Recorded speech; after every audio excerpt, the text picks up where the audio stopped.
This strike is without doubt the most important dispute that our trade union movement has faced since the miners' strike in 1974.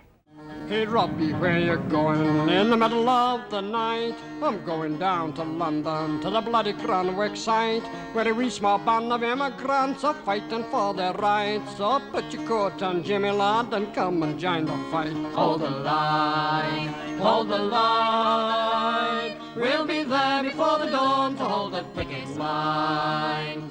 Mrs. Desai's legacy and message to us all is that ordinary people do extraordinary things. It was quite shocking to see this short woman in a sari with a big loudspeaker, and hundreds of people sort of supporting her.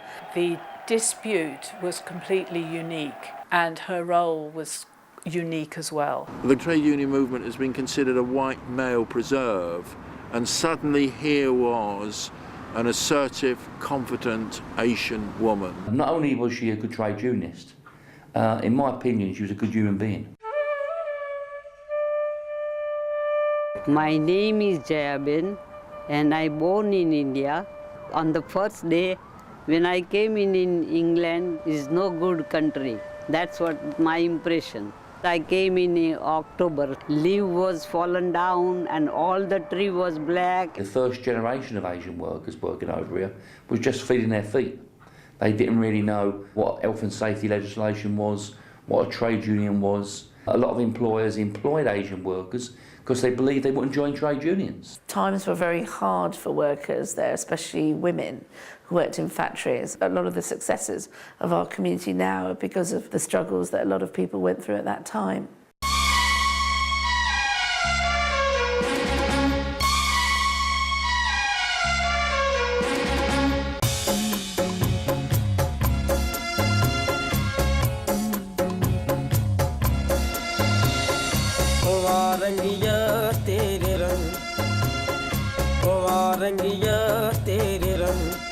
It was well known in the area that Grunwick was a bad employer. Very low wages, very poor working conditions. Then as the newly arrived Gujaratis from East Africa came into Brent in very large numbers, the company, as a matter of deliberate policy, employed those workers and took advantage of those workers. Work was not good, management was not properly. If you want to go toilet, then you have to take the permission of our people. The way the workers were treated was absolutely appalling. They were treated like children who had to put their hands up to ask permission to go to the lavatory. People in charge of shifts who were forcing them to do overtime. Overtime was compulsory, or you'd be sacked. They were real bullies. And they would come in and they would look at you as if, you're nothing. £28 and £30 is nothing in this time. These were women that had been thrown out from Uganda, an African state that was then controlled by a dictator called Idi Amin, who was using the Asian population as a scapegoat for the problems in his country. The newspapers were playing up the immigration factor. All these Asians were coming into this country. In fact, they were British citizens. They were part of the British Empire originally, then the Commonwealth. The same kind of threats that are taking place now against Eastern Europeans was really the threats that were taking place against Asian workers some 30 years ago. No doubt if we went back another 10 years beyond then, it was the West Indian workers that was coming over. If we went back another 10 years beyond then, would have been Irish workers. As somebody who came from Irish parents, and I'll never forget my dad talking to me about the painful experience of trying to get lodgings in northwest London and seeing signs up which said, "No dogs, no Irish." That's what history tells us. Every wave of migration that comes to our shores sees migrant workers being exploited. And they just pushed, and one day a woman called Jayaben decided to say, "You push no longer." The Grunwick strike of the 1970s was really important. It was a seminal dispute of the 1970s. The strike started in the postal department where Jayaben worked. And I was talking to my husband at home, and he said that if you are in a union, it will not happen. When the workers walked out, they weren't in a union. They went to the Citizens Advice Bureau. Citizen Advice Bureau, they told us to go to the Brent Trade Council. Jack Dromey was that time the secretary of that Brent Council. I met them within hours, I then became a member of the strike committee throughout the dispute. And he said that you are the member of us now, and from now we will get together. They joined a union called Apex. The moment they joined, they got strike pay. And that's what sustained the strike. They couldn't have sustained it without strike pay. Usually a strike is a group of workers, an employer, have a dispute. This was different because you had an employer trying to get rid of people for joining a trade union, which they were wholly, legally and properly and correctly entitled to do. The years running up to the dispute were grim years. In 1968, dockers and meat porters marched for Enoch Powell. There'd been strike after strike after strike, where actually the white trade unionists were often as much the enemy of the black workers as the management had been. Workforces polarised along racial lines. Executives let down black workers. Because they didn't see solidarity as something that they had to show. They saw black workers as a competition. Suddenly, there was the biggest mobilisation in labour movement history in support of a handful of overwhelmingly Asian women. I'm a union man, amazed at what I am. I say what I think, that the company stinks. Yes, I'm a union man. When we meet in the local hall, I'll be voting with them all. With a hell of a shout, it's out, brothers, out. And the rise of the factories fall. Oh, you don't get me, I'm part of the union. You don't get me, I'm part of the union. You don't get me, I'm part of the union. Till the day I die. Till the day I die. The really significant thing for me was the first time that traditional white working class unions came together with a group of Asian workers trying to defend their rights and their jobs. And it involves everybody. Because what we've had to do over the years, we've always had to fight for the conditions that we've got. And these people are doing the same, and we're there to support them. The Grunwick strike put paid to the myth that black workers were depressing white workers' wages. Grunwick turned that on its head, because it was black workers who were actually fighting for the rights of all workers. From now on in this country, the length and breadth of this land, whenever there's a trade union meeting and somebody talks about bloody blacks or backies undercutting the trade union movement, somebody else will say, what about Grunwick? I've never seen such solidarity as I saw at the time of the Grunwick strike. Workers coming to the defence of other workers in the form of supporting others is absolutely crucial. The trade union movement was built on solidarity. It is always amazing when somebody you don't know has done something to support you. The post office workers quite spontaneously in that area said, we are not delivering the mail.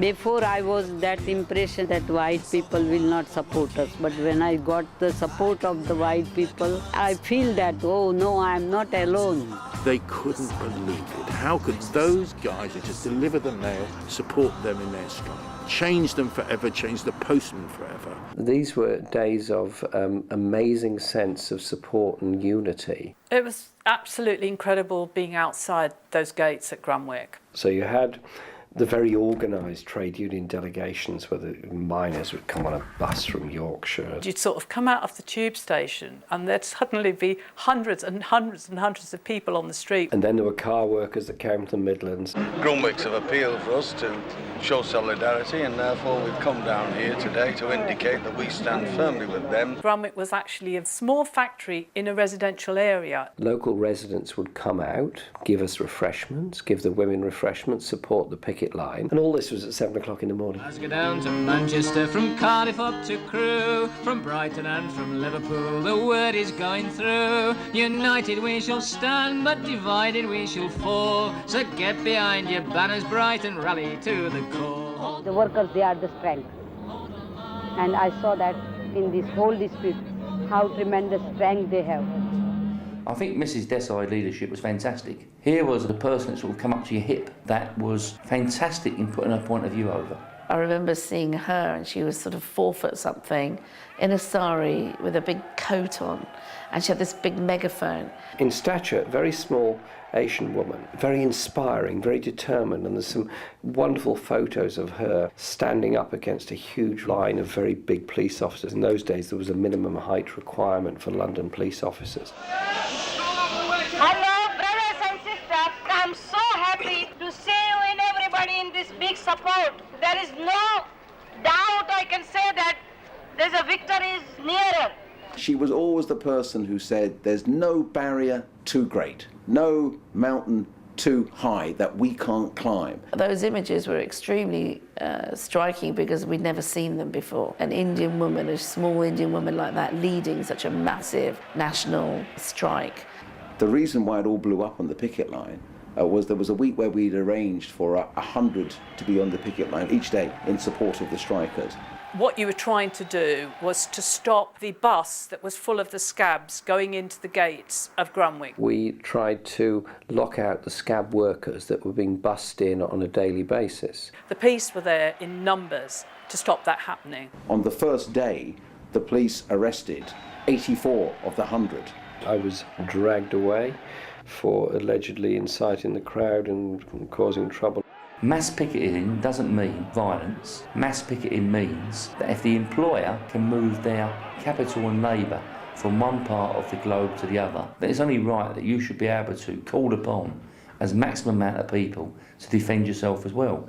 Pickets were there to try and protect their jobs and try and get their union rights. When the scab vehicles came in, police cleared a path for them. That was the role of the police. Most police officers are working class lads. You say, well, what are you doing here? Why are you defending these people? I've been told to do it. I mean, well, that's not much of an answer, is it? Now, the Special Patrol Group were formed in theory for counter-terrorist purposes. In practice, they came to be used increasingly against striking workers. They've been deliberately ordered in by the Labour Home Secretary to use as much brute force and intimidation to stop people going to a future picket. Some of my friends came back and I just remember being absolutely shocked. They were covered in blood.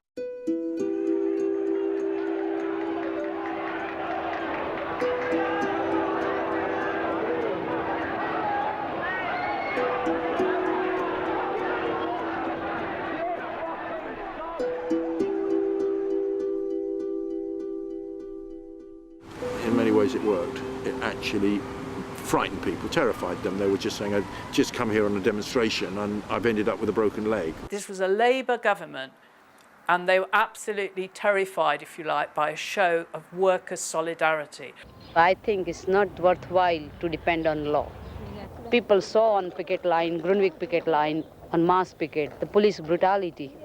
You know, the government, they will use their power against workers to stop them. The film that was shot there was shown to MPs in the House of Commons. It had no effect. They couldn't give a damn. They wanted that dispute over, they wanted it stopped, and if it took the brute force of the SPG that was subsequently disbanded when they murdered somebody, a protester in Southall, they used it. It was the start of something that we saw for the next 10 years of a paramilitary policing with a devastating impact on industrial disputes. And if you look at the film of the miners' strike a few years later, you'll see all those methods that were experimented on at Grunwick were carried out big time at Orgreave and other places.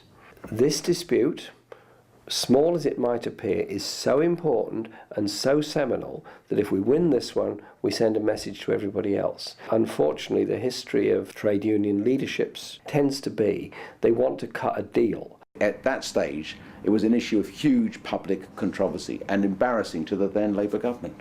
It used its influence over the trade union leadership in the TUC. The TUC and the government panicked. Stop their strike pay if necessary, anything to get it off the streets. Mrs. Desai and the others, they actually did a picket outside the TUC headquarters one day to actually show that they were now at loggerheads with the TUC leadership and that they felt sold down the river. By that stage, the movement around the dispute had been run down and we were doomed to defeat. Even though we had won the moral victory, the TUC failed by organising and mobilising the entire trade union movement and also the international trade union movement, which could have played a key role in winning the dispute. The consequence, I would argue, of the demise of that strike, leading to the wider demise of the trade union movement, is most young people think trade unionism is an irrelevance, and that's a huge tragedy. In the recession times that we're now in, we need to recapture the spirit of youth within the unions.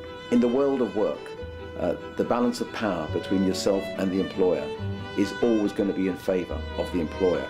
unless you become organised. Even though the density of the trade union membership has considerably dropped, the reality is those unions that are fighting back, their membership's actually increasing.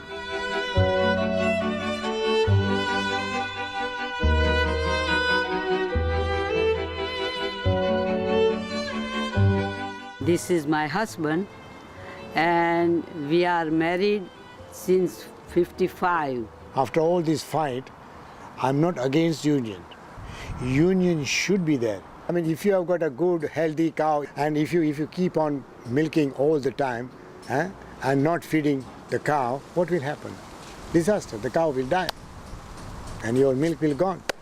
I think Jayaben Desai will be a figure in labour movement history, in the history of the Asian community, that will be remembered for centuries to come. It changed the image of trade unionism forever.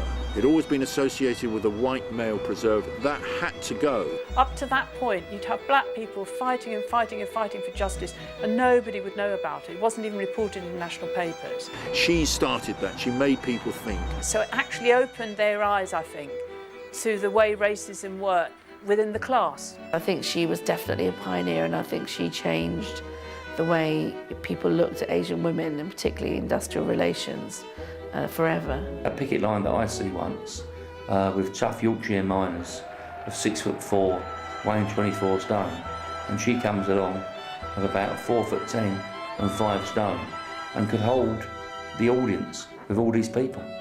And she really was the face of Brunswick. All the people and all the women that I spoke to in the making of those films about did they have any regrets about spending 2 years standing on a picket line to belong to the trade union? No, they didn't. She was placed in a situation where there was something fundamentally wrong going on. She tried to organise against it. It cost her her job, cost her personally and her family personally a huge amount. But she found it within herself to become the leader and the inspiration behind all that.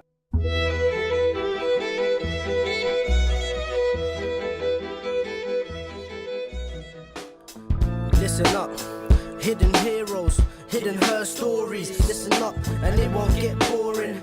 Let me get into it, the race rights will finish the hard times, we've been through it. Right now, life is corrupt, black on black, they're all clued up, they don't know what's good. Government, I think, is smart, under teaching community. They don't know that little youths are loving jail before puberty. This ain't new to me, this is crucially one point I wanna make, that the real heroes aren't Jay-Z, 50 or Frenchie. It's all about Desai, Hill, Jones and Garvey. MJ started off the moonwalk. Let's talk about materials. Get money like a Carter said. Buy a house on your neck, but it's all wrong. You'll be living in a nervous wreck. Have a trip to Rio, 12 years old. You with a Big Mac 10. Living it hard without no best friend. I won't pretend my opinions won't